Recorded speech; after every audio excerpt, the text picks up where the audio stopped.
Kecha joylagan videoim 1 million odam ko'rdi. Minglab izohlarda bu onani topinglar deyishdi. Shuni terib, tirikchilik qilib, yuribman endi bolalarga boqib.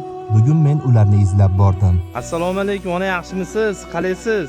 Uyga ergashdim. Ko'rsam bu joyni uy deyish tilga og'ir. Tomsiz, paxsa devor, qorong'u g'or. Ona esa yig'lab dardini aytardi.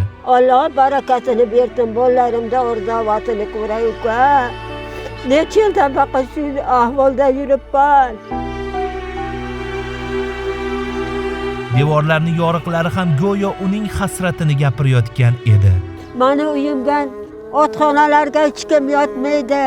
Birov yotsa xatar qiladi. Onani dardi, faryodini eshitib Robbim Allohga nola qildim.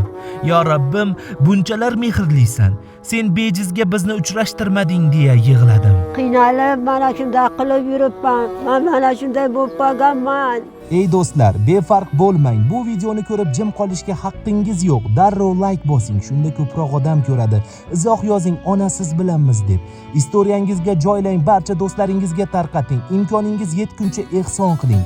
Chunki biz hozir yordam bermasak, bu ona ertaga qayerda yashaydi? Birgalikda uy qurib beramiz, lekin faqat hammamiz harakat qilsak.